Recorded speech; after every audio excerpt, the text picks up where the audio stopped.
Picture a teenager in 1962 walking down the sporting goods aisle of an ordinary American discount store, past the fishing rods and the garden hoses, and finding a rack of rifles leaning against the wall like umbrellas. No background check, no waiting period, just a price tag, a spiral notebook to sign his name in, and a few crumpled dollar bills. And one of those rifles, if he looked closely at the markings stamped into the steel, had crossed an ocean. It had been carried by a soldier of the British Empire. It may have been at Dunkirk. It may have been in the jungles of Burma. It may have fired its last shot in anger somewhere in the deserts of North Africa. And now it was hanging in a Kmart in Ohio for less than the price of a decent pair of shoes. How does the rifle of an empire end up on a discount store rack next to the lawn chairs? How does a weapon built to defend the British Crown become a $5 impulse buy in Middle America?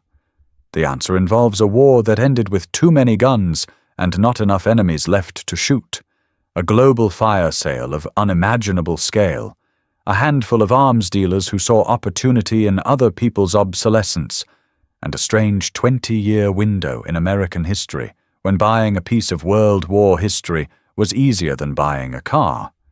This is the story of how the British Lee-Enfield Rifle went from the trenches of empire to the shelves of suburban America.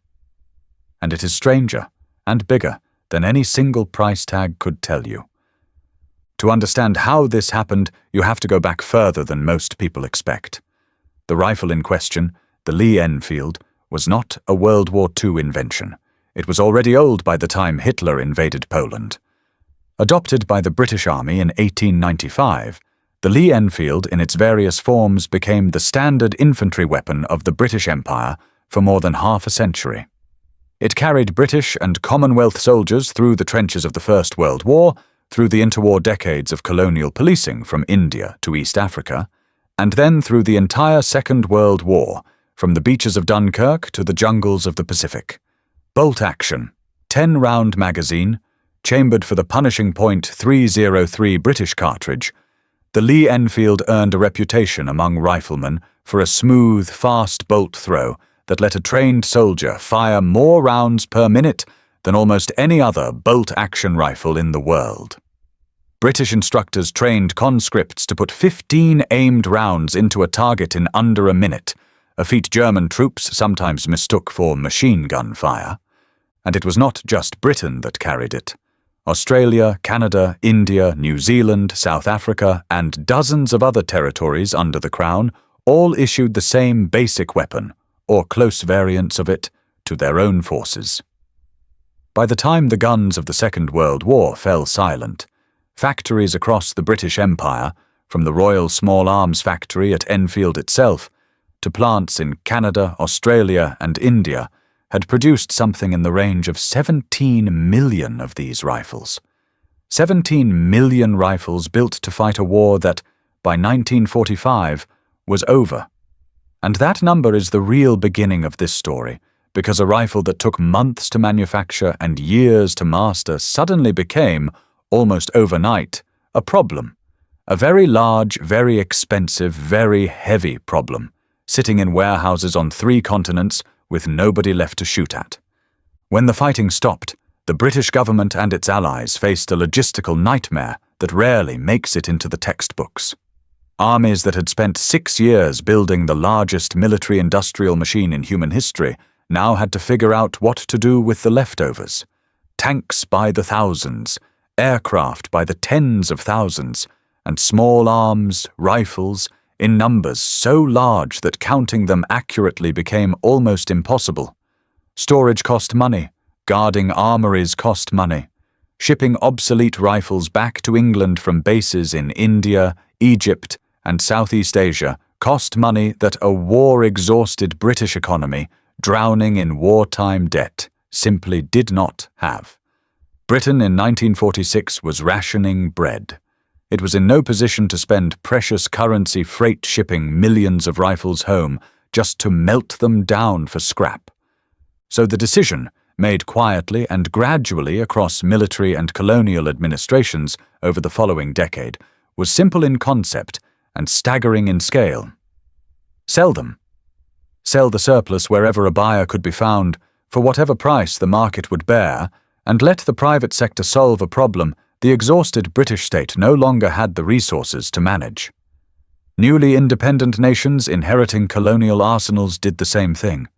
India, Pakistan, various African and Asian states that had used British pattern rifles simply wanted the older Lee-Enfields off their books as they modernized with newer weapons in the post-war decades.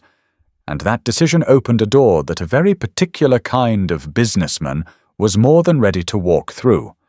Enter the international arms broker, a profession that, in the years immediately after the Second World War, essentially invented itself out of necessity. The most famous of these men was an American named Samuel Cummings, a young former CIA analyst who realized in the early 1950s that there was a fortune to be made simply by buying obsolete military hardware from cash-strapped governments at scrap prices and reselling it to civilian markets, collectors, foreign militaries, and sporting goods retailers who had never had access to this kind of inventory before. Cummings founded a company that would eventually be known as Interarms, and it became one of the largest private arms dealers on Earth, warehousing literally millions of surplus rifles, including vast stockpiles of British Lee-Enfields bought for pennies on the dollar from Commonwealth military disposal boards. But that was only half the equation. Buying millions of rifles is one thing. Selling them is another. And this is where the story takes its strangest turn, because the destination for so many of these rifles turned out to be the last place you would expect to find the weapon of an empire. The United States, in the 1950s and 1960s, had essentially none of the firearms regulation that exists today. There was no federal background check system. There was no waiting period. A functioning rifle could be purchased through the mail, sight unseen, by filling out a coupon in the back of a magazine and mailing a check to a post office box. And American consumers, flush with post-war prosperity and hungry for cheap, functional hunting and target rifles, were exactly the market that dealers like Cummings needed. So the surplus flowed west, across the Atlantic, in container ships loaded with crates of rifles still coated in the protective grease known as cosmoline, many of them barely used, some of them still carrying the unit markings of the regiments that had carried them into battle, and once they landed in American ports, they were distributed through channels that would astonish anyone shopping for a gun today. Sporting goods catalogs sold them, mail-order houses sold them, hardware stores sold them, and yes, department store chains sold them, right alongside fishing tackle and garden tools, at prices that seem almost fictional by today's standards. Advertisements from gun magazines of the era show Lee-Enfield rifles offered for well under $20, sometimes for less than $15, with well-worn examples going even cheaper still. This was not a rare, isolated transaction. This was a nationwide phenomenon, a flood of surplus history so large that a schoolboy with a summer job's wages could walk out of a discount store carrying a genuine piece of the British war effort under his arm. Kmart itself, born out of the old SS Kresge 5 and dime chain, was very much part of this world. Long guns were sold openly at Kmart stores across the country from the 1960s well into the 1990s, a fact that seems almost unbelievable to anyone who only knows the retailer as a struggling big-box chain of the 21st century. Handguns disappeared from Kmart shelves by the 1970s under mounting pressure, but rifles and shotguns remained a normal part of the sporting goods department for decades longer. And in that world, in that particular slice of American retail history, a battered but functional Lee-Enfield rifle, one of millions flooding in from British disposal sales, fits into exactly the kind of low, almost throwaway price point that shocks a modern audience. Whether the specific number was $7.50 or $12.95 on a given day in a given store, the underlying truth holds.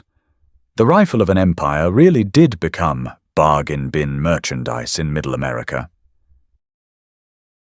Now think about what that actually means. Somewhere in a British armory in the 1940s, a Lee-Enfield rifle was inspected, oiled, and issued to a young soldier who may have carried it across a beach under fire, or stood sentry through a freezing Korean winter, or guarded a colonial outpost slowly losing its grip on empire.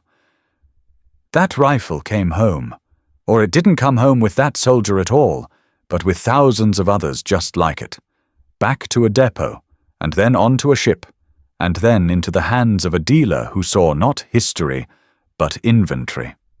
It crossed an ocean not as a war trophy, but as a commodity, stacked by the hundred in wooden crates, valued not for what it had witnessed, but for how quickly it could be moved off a shelf. And then it ended its journey leaning against a rack in a discount store, purchased not by a collector who understood its story, but often by a hunter who simply wanted an affordable .303 for deer season, or a teenager who wanted a rifle for target practice and didn't think twice about the empire stamped into its receiver. This is the part of the story most people never hear, because the flood of surplus Lee-Enfields into American retail did not just arm hunters and hobbyists. It quietly reshaped the American shooting sports landscape for a generation. Gunsmiths built entire cottage industries around modifying surplus Enfields into sporterized hunting rifles, cutting down military stocks, rebluing barrels, mounting scopes on actions that had been designed for iron sights and bayonet lugs. Entire gunsmithing careers were built on taking apart history and rebuilding it into something that looked nothing like its original form. And for every rifle that was preserved in its original military configuration, untold numbers were permanently altered, their historical value erased in the name of turning a $5 military surplus rifle into a $50 hunting rifle. There is another layer to this story that rarely gets told, and it involves the ammunition that came with these rifles. Just as staggering quantities of surplus .303 British ammunition flooded the American market alongside the rifles themselves, sold by the case for prices that, again, sound almost invented today. Boxes of ammunition manufactured during the war itself, stamped with wartime production codes, sold new in the tin for pocket change at gun shows and hardware counters. An entire generation of American shooters learned to handle a British military cartridge, not because of any particular fascination with the British Army, but simply because it happened to be the cheapest ammunition available on the shelf that week. And then, almost as quickly as it began, the era ended. The Gun Control Act of 1968 passed in the aftermath of a string of political assassinations that shook the country, dramatically tightened the rules around firearms importation and mail-order sales in the United States. The open floodgate of cheap military surplus slowed to a trickle almost overnight. Import restrictions choked off the supply of fresh Lee-Enfields and other surplus rifles from overseas. The magazine coupons and mail-order catalogs that had defined the previous 2 decades of American gun culture largely disappeared. And retailers like Kmart, while continuing to sell firearms for years afterward, gradually stopped stocking the kind of cheap military surplus that had defined the sporting goods aisle of the 1950s and 1960s. What survived is what makes this story matter today. The Lee-Enfield rifles that were not cut down, not sporterized, not lost to decades of hard use, are now sought-after collector's items, some fetching hundreds of dollars for a rifle that once sold for the price of a fast food meal. Museums and private collections around the world hold examples that trace direct lines back to specific regiments, specific campaigns, specific battles that shaped the 20th century. And in a strange twist that closes the loop on this entire story, some of the very rifles once sold cheaply through American retail in the 1960s have, decades later, been rediscovered by their owners' descendants, cleaned up, researched, and recognized for what they actually are. Not junk, not a $5 impulse buy, but a genuine artifact of the largest conflict in human history, one that somehow ended its journey, however briefly, next to the garden hoses in an American discount store. So the next time you hear a claim that sounds almost too strange to be true, that a piece of world-changing military hardware once sold for pocket change at an ordinary American retailer, remember that the truth here is not smaller than the myth. It is bigger.